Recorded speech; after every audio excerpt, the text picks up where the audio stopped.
모든 지킬 만한 것 중에 더욱 내 마음을 지키라. 이게 잠언 4장 23절에 있는 말씀입니다. 돈을 지키는 것도 참 귀한 일이고 내 감정을 지키는 것도 참 중요한 일이죠.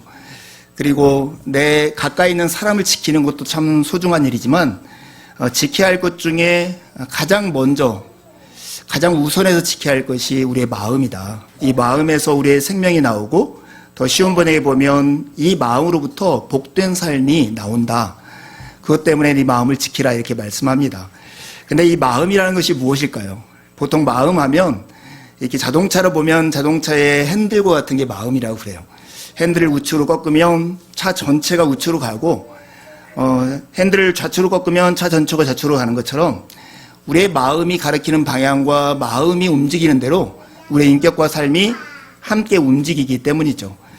이 마음이라는 말을 우리가 흔히 쓰는 표현으로 바꾸면 무엇일까 이런 생각을 했는데 그 마음이 요즘 많이 쓰는 표현으로 하면 마인드셋, 이것이 마음이라는 생각이 듭니다. 세상을 바라보고 문제를 해결하는 근본적인 마음의 태도나 사고방식, 이것이 우리의 삶을 어디로 이끄는가를 결정하는 요소가 되는 것 같아요.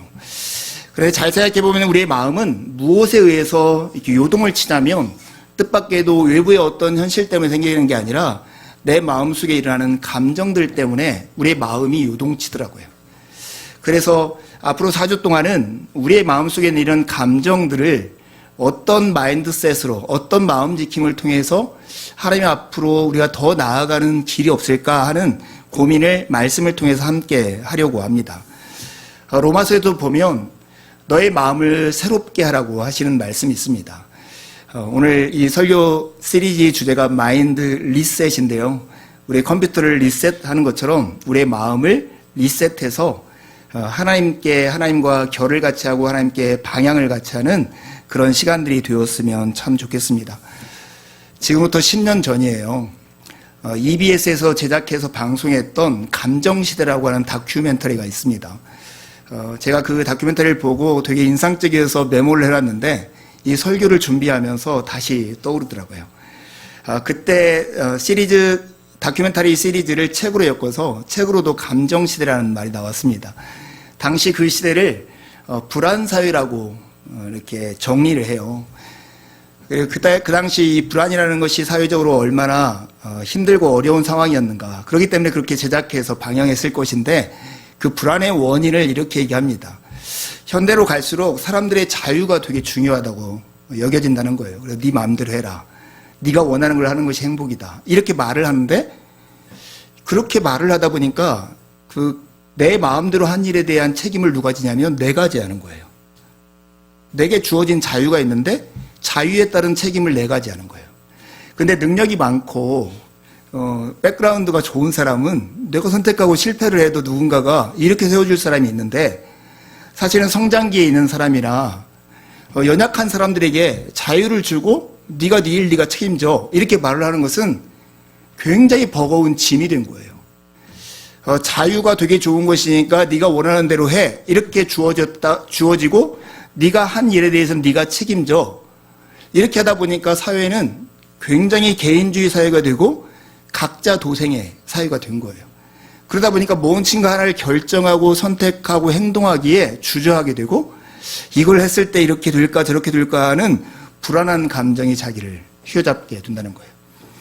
이렇게 불안한 감정들이 커지자 사람들은 이 불안감을 이렇게 없앨 수 있는 무엇인가 기대를 언덕을 찾는 거예요. 어떤 사람은 회사를 찾기도 하고 어떤 사람은 사람을 찾기도 하고 어떤 사람은 어떤 이데올로기를 찾기도 해요. 그리고 거기서 기대다 보면 그것이 비빌 언덕이고 기댈 언덕이 되다 보니까 거기에 속하기 위해서 거기서 주는 모멸감을 견딜 수밖에 없다는 거예요. 불안해서 모멸감이 나오고 이 모멸감이라는 것은 사람이 견디다 보면 지치고 힘든다는 거예요. 그래서 거기로부터 절망감과 좌절감이 나오고 이 절망과 좌절에 빠지다 보면 아이고 나는 이거밖에 안 되기 때문에 이런 모습이 된 거야 하는 죄책감과 그래서 혼자 숨어버리는 고립감으로 이어진다는 거예요. 이게 이 감정시대가 다루는 6가지 감정입니다. 이번 설교 시리즈에서 이 중에 4가지 감정, 불안과 모멸감, 절망감과 죄책감에 대해서 한 가지씩 시편의 말씀을 가지고 함께 고민해 보려고 그래요. 여러분도 불안한 경험을 해보신 적 있으세요? 앞날이나 미래가 막막하고 어찌할 바 모른다는 그런 마음이 있을 때가 있습니까? 보통 두려움이라고 하는 것은 대상이 명확할 때 생기는 공포예요. 그러니까 내 앞에 타이슨이 있는 거예요. 주먹을 칠 것 같을 때 느끼는 감정이 두려움이에요. 근데 깜깜한 곳에 내가 들어가는데 어디서 주먹이 날라올지 모르는 거예요. 공포의 대상이 특정되지 않은 그런 상황에서 느끼는 이런 공포가 바로 불안이에요. 불안이라는 것이 두려움보다 훨씬 더 큰 감정이에요. 오늘 다윗이 사실은 그런 감정 속에 노출되어 있습니다. 다윗은 시편 62편을 시작하면서 하나님을 향한 신앙 고백으로부터 시작을 합니다. 1절 말씀에 보면 이렇게 고백하죠. 나의 영혼이 잠잠히 하나님만 바라며 나의 구원이 그에게서 나오는도다. 잠잠히 말하지 않고 침묵 속에서 하나님을 바라보면서 나의 구원이 하나님께로부터만 나온다 하는 말을 하나님께 고백을 해요. 근데 다윗이 이렇게 고백하는 이유는 뭐냐면 하나님만이 나의 반석이고 나의 구원이고 나의 요새이기 때문에 그렇다 하는 거예요. 나의 반석, 즉 내 삶을 지탱해주는 토대가 하나님이시고 나의 구원, 내가 어려움을 당할 때마다 나를 건져주시는 분이 하나님이시고 나의 요새, 누군가가 나를 공격해 올 때 나를 안전하게 피난할 수 있는 피난처가 하나님이시기 때문에 나는 어떤 상황 가운데서도 침묵 속에서 하나님만을 기다리고 하나님께 소망을 두겠다고 하는 고백이 1절과 2절의 고백이에요. 근데 여러분이 잘 생각해보면 이런 고백을 우리가 교회에 와서 흔하게 합니다. 하나님만이 나의 소망이십니다. 나의 반석이십니다. 이런 고백들을 흔하게 해요. 언제까지 하냐면 주먹으로 한 대 맞기 전까지. 어려움을 당하기 전까지는 하나님이 나의 구원이시고 나의 반석이고 나의 요새이시고 이렇게 흔하게 고백을 합니다. 근데 정작 어려움 그런 상황에 딱 직면하면 이런 고백이 쑥 들어가고 하나님 왜요? 왜 나에게 이런 어려움을 주는데요? 이런 고백으로 이렇게 이어지게 되는 거예요. 근데 오늘 이 다윗의 1절과 2절의 고백이 특별한 것은 다윗이 이렇게 안온한 상태, 아무 일도 없이 평안한 상태에서 드린 고백이 아니라 정말로 불안한 상황에서 드린 고백이라는 거예요. 3절에 보면 다윗이 자기를 이렇게 표현을 해요. 자기가 넘어지는 담과 흔들리는 울타리 같대요. 희마 같은 어린아이가 툭 밀어도 자빠질 것 같은 현실이 다윗의 상황이었어요. 그런데 그게 끝나는 게 아니라 그런 자기를 원수들이 다 함께 달려들어서 죽이려고 하는 그런 상황이 지금 다윗의 상황이에요. 그런데 다윗이 나의 영혼이 잠잠히 하나님만 바라며 하나님이 나의 반석이고 구원이며 요새라고 이렇게 고백을 하고 있는 거죠. 참 어려운 일이죠. 학자들은 대부분 다 이 시편 62편의 배경을 압살롬에게 쫓기는 다윗의 형편을 가지고 얘기해요.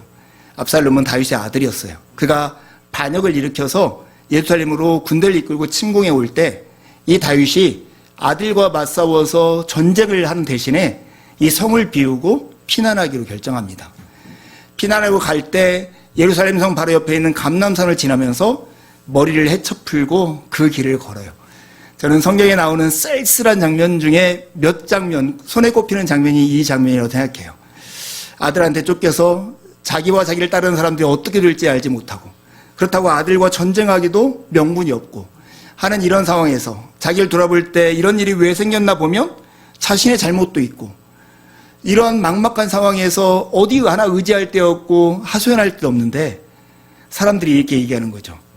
다윗 임금이요, 하나님께서 이런 고난을 통해 당신을 크게 만들 것입니다.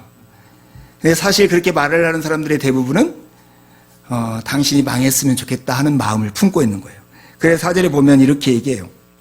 그들이 그를 그의 높은 자리에 떨어뜨리기만을 꾀하고 거짓을 즐겨하니 입으로는 축복이요 속으로는 저주로다.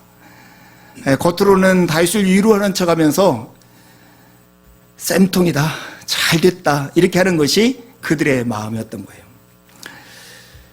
그런데 그리스도인이 하나님 앞에서 넘어지지 않고 이렇게 설 수 있는 것은 우리가 가지고 있는 의로움이나 떳떳함이나 하나님 앞에 신실함에 근거하고 있지 않습니다. 그리스도인이 하나님과의 온전한 관계 가운데 있을 유일한 근거가 있다면 그럼에도 불구하고 하나님께서 베풀어 주셨던 그 은혜 때문입니다. 은혜 때문에 우리는 우리의 잘못과 여러 가지 세상의 죄와 악에 노출되어서 크게 흔들리고 있다 할지라도 넘어지지 않고 다시 일어날 수 있는 힘을 얻게 되는 것 같아요. 이것을 가장 잘 표현하는 것이 아마 고린도후서 6장 8절에 10절에 있는 바울의 고백일 거예요. 여러분 주보에 있는 이 말씀을 한 목소리로 같이 한번 읽어볼까요? 시작. 우리는 속이는 자 같으나 참되고 무명한 자 같으나 유명한 자요. 죽은 자 같으나 보라 우리가 살아있고 징계를 받은 자 같으나 죽임을 당하지 아니하고 근심하는 자 같으나 항상 기뻐하고 가난한 자 같으나 많은 사람을 부유하게 하고 아무것도 없는 자 같으나 모든 것을 가진 자다. 세상에서 보면 흔하게 실패고 야 예수 믿고 살아가는 것 너 시간과 돈을 여기다 쓰면서 뭔 짓 하는 거야 이렇게 말할지 몰라도 우리 안에 있는 생명 속에서 우리는 이 삶이 복되고 귀한 그런 존재들이라는 거예요. 그래서 이런 그리스도인의 삶의 모습을 그릴 수 있는 그림이 있다면 아마 오뚜기일 것 같아요. 오뚜기처럼 우리의 인생은 흔들리지만 무너지지 않습니다. 우리를 다시 일으켜 세우는 무게추가 있기 때문이죠. 그 무게추는 오늘 다윗이 하나님을 향해서 고백했던 것처럼 우리의 반석이시고 우리의 구원이시며 우리의 요새이신 하나님을 향한 믿음입니다. 그 믿음이 우리를 넘어질 듯하고 때로는 넘어져 보이는 건데 우리를 다시 일으켜 세우는 힘이 됩니다. 이 믿음은 불안을 잠재우는 영혼의 자장가다 이렇게 말할 수 있습니다.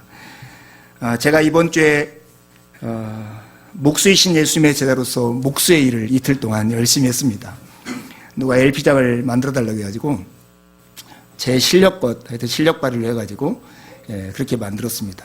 그리고 경치 목사님 데려다가 막노동을 시켜가지고 힘겹게도 하고 그렇게 했는데 이렇게 LP장을 이틀 동안 쭉 만들면서 목수들은 이렇게 하루 일하면 일당을 얼마 받을까 이런 상상을 해봤어요. 물어봤더니 보통 한 27만 원에서 30만 원 정도. 이 기술자 목수가. 저 같은 사람은 일하면 한 20만 원 벌겠구나 이런 생각이 개인적으로 들더라고요. 그런데 20만 원 있게 땀 흘리고 손목도 아프고 어깨도 아프면서 일해서 버는 돈을 이렇게 겨우겨우 20만 원을 벌었는데 어떤 사람은 코인에서 하루 동안에 500만 원 벌었다고 주식해서 1000만 원 벌었다고 이런 얘기를 들으면 나는 저만큼 뒤처져 있다는 생각을 가지면서 마음속이 불안해지겠구나. 이런 생각이 들더라고요. 여러분 그런 생각 들어본 적 있습니까? 살면서 다른 사람은 굉장히 저 앞에 가 있는데 나는 뒤처져 있고 내 미래는 장담할 수 없고 무엇인가 딱 손에 잡히는 무엇도 없는 것 같은 두려움 가운데 여러분들 불안 가운데 노출되어 본 적 있습니까? 그렇다면 더더욱이 오늘 이 다윗이 하나님을 향한 고백과 그가 하나님을 향해서 했던 행동을 우리가 잘 살피면서 우리의 삶이 흔들리지만 자빠지지 않는다는 그 사실을 그 믿음을 무게추로 해서 살아가는 여러분이 되기를 간절히 바랍니다. 믿음으로 우리가 불안을 이기려면 해야 할 행동이 딱 두 가지입니다. 하나는 바라보는 거예요. 잠잠히 하나님을 기다리는 것입니다. 누구를 기다리는 거냐면 다윗이 5절에서 얘기한 것처럼 나의 영혼아 잠잠히 하나님만 바라라. 이 말처럼 하나님만을 바라보는 것입니다. 다윗은 하나님만이 자신의 반석이고 구원임이 요새임을 자기 영혼을 향해서 선포해요. 1절의 비슷한 말씀은 하나님을 향한 고백이었다면 5절의 이야기는 자기 자신에게 하는 이야기입니다. 돌에 글자를 새기듯 이 진리, 하나님이 우리의 반석이고 우리의 구원이고 우리의 요새라는 사실을 마음에다가 각인을 하고 있는 것입니다. 그 이유가 무엇입니까? 그 이유는 나의 구원과 영광이 하나님께 있기 때문이다. 이렇게 말씀합니다. 다윗이 침묵 가운데 하나님만을 바라보는 까닭은 그의 구원도 그의 영광도 오직 하나님께 달려있음을 알기 때문입니다. 여러분 우리가 살아가는 세상을 보통 속물 세상, 속물 사회라고 하죠. 알랭드 보통이라고 하는 저자가 이 속물 근성을 뭐라고 표현했냐면 모든 가치를 돈으로만 판단하는 것이 속물건성이래요. 얼마짜리야? 이렇게 말을 하는 거죠. 이게 어떤 사람이 있는데 별로 매력적이지도 않고 인격적으로도 훌륭하지 않아. 근데 알고 봤더니 수십억대 재산가래. 그럼 뭔가 그럴듯하게 보이는 이런 세상 아닙니까? 그런 세상을 우리가 살고 있는 거죠. 그래서 우리도 모르게 이상하게 그 줄에 서 있는 것 같아요. 나는 그래도 몇 번째고 내 뒤에 사람들 많아. 이것 가지고 위로를 받고 나 저기까지 올라가야겠지. 이런 생각을 하고 살아가는 것이 우리 세상이 아닐까. 왜 거기다가 딱 줄 서가지고 그 줄에 서가지고 내 자신이 우월감과 교만함, 때로는 열등감과 외로움 가운데 우리를 방치하는지 알지 못하겠습니다. 여러분, 우리는 어떤 가치 앞에 줄을 서고 누가 우리를 판단하는가에 따라서 우리가 가치를 판단하고 우리의 모습을 보는 것이 달라져요. 지금 월드컵 기간이라는 거 여러분 아세요? 대한민국이 체코를 2대1로 이겼습니다. 그런데 월드컵을 생각해 보세요. 월드컵 경기장에서 뛰는 선수들 외모가 중요합니까? 잘생겼으면 이깁니까? 아니면 박사학위를 하나씩 있으면 그들이 이깁니까? 아니, 그들이 아마 재산이 엄청 많으면 그 사람들이 이깁니까? 운동장 안에서 외모도 중요하지 않고 재산도 중요하지 않고 키도 중요하지 않고 피부색도 중요하지 않고 그들의 학벌도 중요하지 않아요. 경기장 안에서는 축구를 잘하는 사람이 최고인 거예요. 우리가 지금 어떤 경기를 하고 있는가를 생각하며 살아가는 거예요. 다윗은 자신의 구원과 영광이 하나님께 있대요. 하나님이 우리를 어떻게 바라보고 하나님의 기준에서 내가 어떠한 사람인가, 이것이 자신의 유일한 기준이라는 거예요. 그러니까 여러 가지 환난과 어려움에 있는 상황 가운데 있지만 그 속에서 다른 어떤 것도 바라보지 않고 하나님이 나를 어떻게 볼 것인가에 마음을 두고 살아가는 거예요. 이건 참 중요합니다. 여러분, 세상과 다르게 살아가는 것은 큰 용기가 필요해요. 외로울 거예요. 그렇지만 우리가 세상과 다르게 산다는 것이 우리가 옳다는 것의 증거는 아니겠지만 세상과 다르게 살아가는 것이 비참하거나 루저이거나 실패의 근거도 아니에요. 뜻밖에도 세상과 다르게 살았던 사람들 덕분에 오늘 대한민국은 여기 있어요. 일제강점기 그냥 먹고 자기 자식 지키고 살아가려고 했던 많은 사람과 다르게 자기 재산을 다 탕진하며 자기 목숨까지 바쳐서 독립운동했던 선배들 덕분에 오늘 우리가 여기 있고요. 60년대부터 80년대, 90년대 이르기까지 그냥 자기의 미래를 포기하고 무엇인가 이 사회가 정의롭고 민주화되어야 한다는 그것 때문에 세상과 다르게 살아갔던 몇몇의 사람들과 그 희생했던 사람들 덕분에 오늘 우리가 이런 사회를 살고 있다고요. 하나님은 그분의 나라를 위해서, 그분의 의를 위해서 우리가 그분의 의를 추구하면서 살고 오늘을 살라고 말씀하세요. 세상과 다르게. 세상에서는 돈이 많은 사람들이 가치 있는 사람이고 능력 있는 사람이고 성공 있는 사람인지 모르지만 하나님의 눈앞에 진짜 실력 있고 가치 있는 사람은 내 옆에 있는 한 사람을 사랑할 줄 아는 사람입니다. 그 사람의 가치를 존중히 여기고 그 사람의 삶을 복되게 하고 하나님의 사랑을 그에게 흘려보낼 줄 아는 그런 사람이 실력 있는 사람이라고요. 돈을 수십억 가지고 있고 박사학위를 가지고 있고 굉장히 잘생긴 사람인데 옆 사람과 등 돌리고 사는 사람들, 하나님의 나라에서는 아마 저 끝자락에 있을지 몰라요. 다윗에게 나의 구원과 나의 영광이 하나님께 있다라고 하는 이 고백은 그가 누구 앞에 서 있고 누구의 기준을 따라 살아가는가 하는 것에 대한 고백이기도 합니다.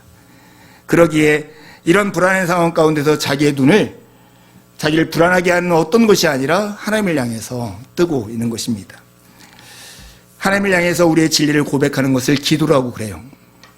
세상 밖을 향해서 하나님이 나의 반석이고 구원의 요새라고 외치는 것을 전도라고 부릅니다. 내 자신에게 하나님이 우리의 반석이고 구원의 요새라고 말을 하는 것을 묵상이라고 합니다. 복 있는 사람은 주의 말씀을 마음에 품고 되새기는 사람, 주야로 그것을 묵상하는 사람이 복 있는 사람입니다. 불안을 이기는 첫 번째 방법은 바로 하나님을 바라보는 것입니다. 구체적인 행동은 하나님이 어떤 분인가를 내 마음속에 새기는 거예요. 그분이 나의 구원이고 그분이 나의 영광입니다. 그분이 나의 반석이고 그분이 나의 구원이고 그분이 나의 요새이십니다. 이것을 자기 마음속에 새겨져서 어떤 목소리보다 우리 마음속에서 들려지는 소리가 더 이 목소리가 클 때 우리는 불안을 이기고 오늘을 안온하게 살 수 있는 힘이 있는 것입니다.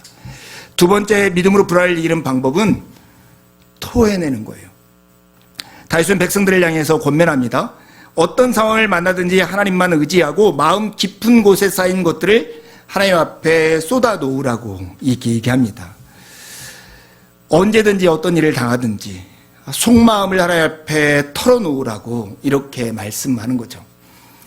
여러분, 똥을 보고도 더럽다고 하지 않고 기꺼이 받아내고 토한 것을 손으로 받아내면서도 그렇게 더러움을 여기지 않는 사람이 하나 있죠. 그게 바로 엄마들이죠.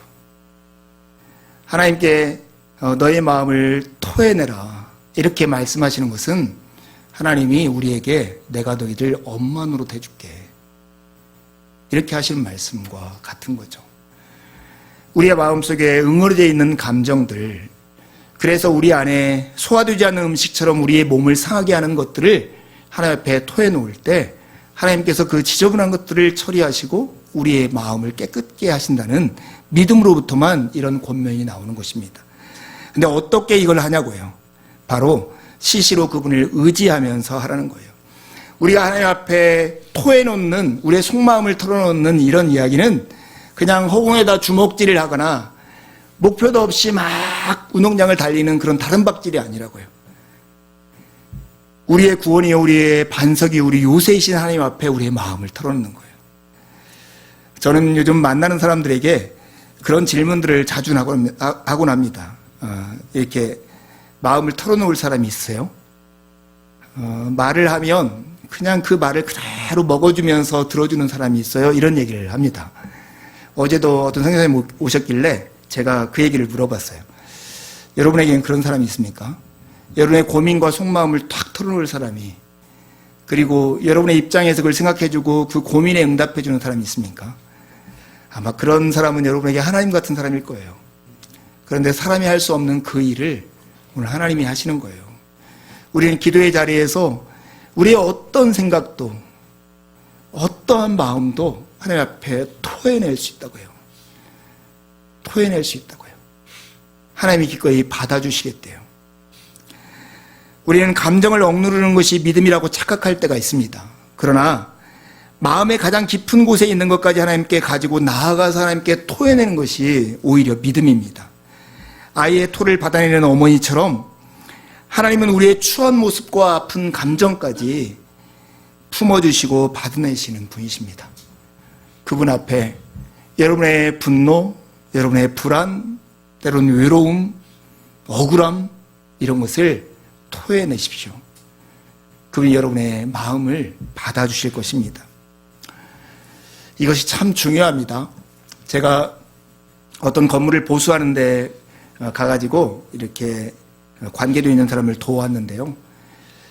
위층에서 물이 새가지고 아래층 제가 아는 지인분의 그 상가로 물이 떨어지는 거예요. 근데 물을 잡는 것이 굉장히 어려워요. 그래서 건축에서는 물은 막는 게 아니라 흘려보내는 거라고 하는 아주 명언이 있습니다. 그래서 물은 물기를 내어서 흘러가게 만들어주는 것이 원칙인데, 콘크리트 사이로 오래된 건물인데 스며든 물을 새는 곳은 알겠는데 어디서 새는지를 발견하기가 참 어려워요. 이런 문제가 있잖아요. 근데 이 건물주가 어떤 한 사람을 믿었어요. 방수공사를 하는 업체를 믿고 이 물을 잡아주세요 하면서 뭐라고 했냐면, 외벽에서 물이 새는 것 같아요. 계약서를 쓰고 그분이 공사를 했는데 또 물이 새는 거예요. 그래서 그분 방수하는 업체 사장님과 이 건물주와 제가 같이 있는데 두 분이 싸우더라고요. 아이, 물을 막아준다고 했잖아요. 내가 언제 물을 막아준다고 했어요. 여기까지 외벽 방수를 해준다고 했지 하면서 그분이 막 다툼하는데 결국 믿고 맡겼던 이 건축주가 졌어요. 가지고 다음 주에 다시 공사를 하기로 했어요. 제가 믿음에 대해서 정말 많이 생각했어요. 믿음은 책임 전가가 아니구나. 내가 돈 줄 테니까 알아서 해주세요. 이게 믿음이 아니구나 하는 것을 진짜 많이 생각하게 됐어요. 이 건물주는 그 방수공사 업체 사장한테 이걸 맡기면 돈을 얼마 주면 문제를 다 해결해 줄 거라고, 그리고 뒷짐지면 될 거라고 생각했어요. 그런데 현실은 그게 아니었어요. 제가 하나님과 우리의 관계도 이럴 때가 참 많구나. 하나님 얘기했어요. 이제 하나님 다 책임져주세요. 저는 제 마음대로 살게요. 이것을 믿음이라고 생각할 때가 참 많더라고요. 믿음은 책임 전가가 아니라 하나님의 일에 참여하는 거예요. 원인을 같이 발견하고 그 문제에 동참하는 그런 거예요. 오늘 불안한 마음이 우리 가운데 있을 때 하나님 나 불안해요, 하나님 책임져 주세요가 믿음이 아니고, 이 불안한 감정이 있을 때 우리가 소망을 하나님께 두고 내 마음을 토함으로써 하나님께서 일하시도록 하나님의 일에 참여하는 것, 그게 바로 믿음이라고요. 오늘 이 시편 62편의 말씀을 신약 버전으로 하면 빌립보서 4장 6절과 7절에 있는 말씀일 거예요. 같이 주보에 있는 내용을 한 목소리로 읽어보겠습니다. 시작. 아무것도 염려하지 말고 다만 모든 일에 기도와 간구로 너희 구할 것을 감사함으로 하나님께 아뢰라. 그리하면 모든 지각에 뛰어난 하나님의 평강이 그리스도 예수 안에서 너희 마음과 생각을 지키실 것이다. 믿음은 이런 거예요. 염려하지 않고 기도와 간구로 우리의 구할 것을 하나님께 아뢰는, 그럼으로써 하나님의 일에 동참하는 거예요. 그리고 하나님께서 행하신 일들을 우리의 삶에서 구체적으로 경험하는 거예요. 우리 마음 가운데 불안이 일죠. 우리는 각자 도생의 사회에서 내가 나를 책임져야 하는 그런 세상 가운데 살고 있어요. 그래서 우리의 불안의 마음은 앞으로 가면 갈수록 커질 거예요. 특별히 남의 성공의 이야기를 들으면 우리 마음속은 불안하게 돼 있어요. 나는 그만큼 미치지 못했구나, 나는 뒤처지겠구나 하는 마음 때문에 우리 마음이 불안해질 수 있어요. 그럴 때 여러분의 마음을 하나님께 토하시고 하나님을 바라보세요. 제가 설교를 준비하면서 정말로 이 불안이라고 하는 것의 뜻밖의 답은 이렇게 표현할 수 있겠구나 하는 생각이 들었어요. 그것은 바로 함께가 불안의 답이구나 하는 생각이 들었어요. 불안을 믿음으로 이기는 방법은 하나님과 함께 하는 것입니다. 그 하나님이 어떤 분이십니까? 사람은 입김과 같아서 붙잡아도 사라지지만 하나님은 영원히 변하지 않는 분입니다. 그분은 당신이 하신 약속과 당신의 뜻을 반드시 이루시는 그런 분이십니다. 하나님과 함께 있을 때 그분을 바라보고 그분께 우리의 마음을 토하는 기도를 통해서 하나님과 나란히 있을 때 우리는 불안을 이길 수 있는 힘이 있습니다. 그 하나님을 어떤 일을 당하든지 의지할 수 있는 또 다른 이유가 있다면 그분은 정말로 능력이 있기 때문에 그렇습니다. 11절 12절을 보면 권능도 하나님께 속해 있고 인자함, 사랑도 하나님께 속해 있다라고 이야기합니다. 근데 그분이 각 사람을 행한 대로 심판할 거라고 해요. 우리 주변에 있는, 우리를 불안하게 있는 많은 상황들이 영원할 것 같지만 입김과 아침 안개처럼 흔하게 사라지는 것들입니다. 근데 그런 것들을 하나님께서 공의로 심판하시고 당신의 백성들을 사랑으로 건져주신다는 것입니다. 오늘이 힘겹고 내일은 알 수 없는 것이 우리 현실이죠. 그래서 우리의 마음에는 기본적으로 불안이라고 하는 마음들이 어느 정도 있기 마련입니다. 그런데 이 불안이라고 하는 것을 극복할 수 있는 방법은 혼자 해서는 안 됩니다. 하나님과 함께 하십시오. 그분은 당신이 약속한 것을 반드시 지키는 믿을 만한 분이고 당신이 약속한 것을 충분히 이룰 만큼 능력이 있는 분이십니다. 여러분 정말로 불안한 마음과 그런 초조함이 있다면 이웃들과 특별히 형제 자매들과 함께 하십시오. 하나님의 대리인으로서 옆에 있으면서 사랑의 교제를 하는 사람과 가까이 하고 마음을 털어놓으십시오. 그리고 털어놓는 사람의 마음을 기꺼이 받아주십시오. 그걸 통해서 우리는 불안을 극복하고 불안이라고 하는 버튼을 통해서 하나님께 나아갈 수 있는 힘을 얻게 될 것입니다. 하나님의 권능은 우리의 대적을 꺾고 우리를 구원하시기에 충분하고 주님의 인자하심은 우리의 연약함을 품고도 남습니다. 능력으로 악을 심판하시고 사랑으로 우리를 품어 끝까지 인도하시는 하나님을 시시로 의지함으로써 불안이 오히려 믿음으로 가는 디딤판이 되기를 간절히 소망합니다. 함께 기도하시겠습니다.